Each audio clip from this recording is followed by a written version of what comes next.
សកលវិទ្យាល័យគ្រប់គ្រងនិងសេដ្ឋកិច្ច UME ខេត្តបន្ទាយមានជ័យគឺជាសកលវិទ្យាល័យមួយដែលមានវ័យចំណាស់និងកើតមុនគេបង្អស់នៅក្នុងខេត្តបន្ទាយមានជ័យការដើមឡើយមានឈ្មោះថាវិទ្យាស្ថានគ្រប់គ្រងនិងសេដ្ឋកិច្ច IME ខេត្តបន្ទាយមានជ័យដែលទទួលស្គាល់ដោយប្រកាសលេខ1391 អយក ត្រក ចុះថ្ងៃទី8 ខែតុលាឆ្នាំ2004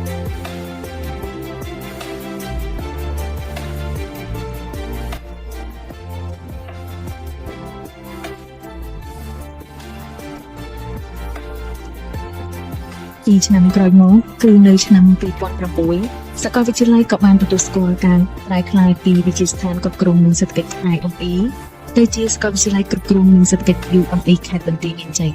តាមអនុក្រឹត្យលេខ25 អលោក បក ចុះថ្ងៃទី7 ខែមីនាឆ្នាំ2006ការនោះមានទីតាំងស្ថិតនៅភូមិកុរឋានឃុំអូអំបិលស្រុកសិរីសភ័ណ្ឌខេត្តបន្ទាយមានជ័យដែលគ្រប់គ្រងនិងដឹកនាំដោយលោកបណ្ឌិតណងថា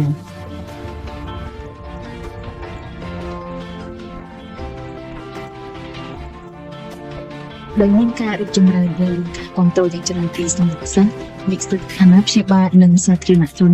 សាកលវិទ្យាល័យបានប្រូទីតាំងថ្មីមួយដែលស្ថិតនៅក្នុងកន្ទប់សង្កាត់កំពង់ស្វាយក្រុងសិរីសភ័ណ្ឌខេត្តបន្ទាយមានជ័យដែលមានអគារកម្ពស់5ជាន់ដោយបំពាក់នៅសម្ភារៈឧបករណ៍ទំនើប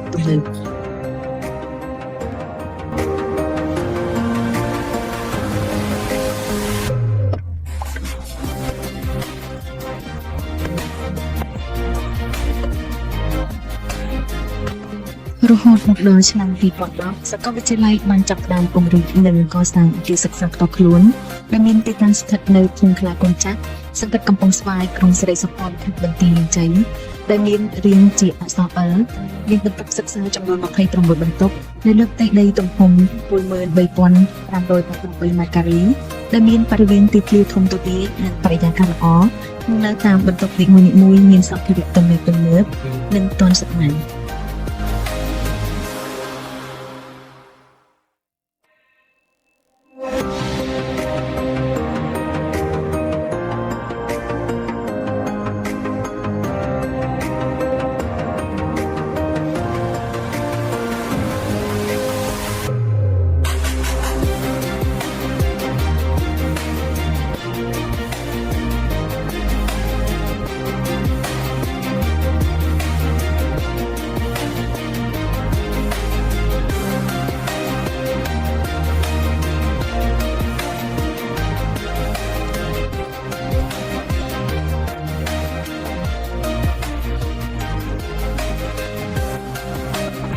នៅថ្ងៃទី28 ខែសីហាឆ្នាំ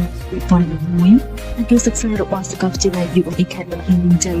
បានដឹកសម្ពោធដោយប្រើប្រាស់ជាផ្លូវការក្រមអធិបតីភាពដ៏ខ្ពង់ខ្ពស់សម្ដេចអគ្គមហាពញាចក្រហេងសំរិនប្រធានរដ្ឋសភានៃប្រជាណាចក្រកម្ពុជា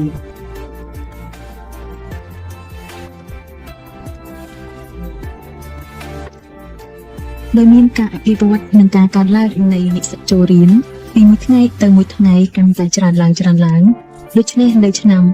2019សាកលវិទ្យាល័យគ្រប់គ្រងនិងសេដ្ឋកិច្ច UME ខេត្តបន្ទាយមានជ័យបានកសាងអគារសិក្សាផ្ទាល់ខ្លួនថ្មីបន្ថែមទៀតដែលមានកម្ពស់6ជាន់បន្ទប់ចំនួន13បន្ទប់ដែលនៅក្នុងនោះមានទាំងបន្ទប់ការិយាល័យនិងបណ្ណាល័យ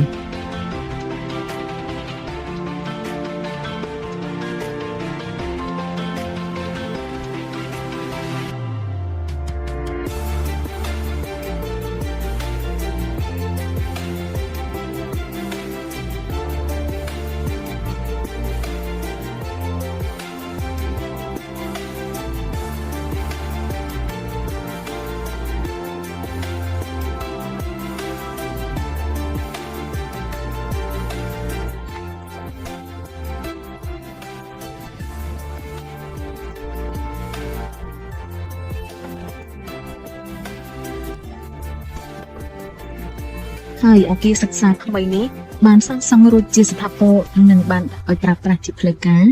នៅថ្ងៃទី12 ខែមករាឆ្នាំ2023ក្រោមអធិបតីភាពដ៏ខ្ពង់ខ្ពស់សម្ដេចមហាបវរធិបតីហ៊ុនម៉ាណែតនាយករដ្ឋមន្ត្រីនៃប្រជាណាចក្រកម្ពុជានាពេលបច្ចុប្បន្ននេះ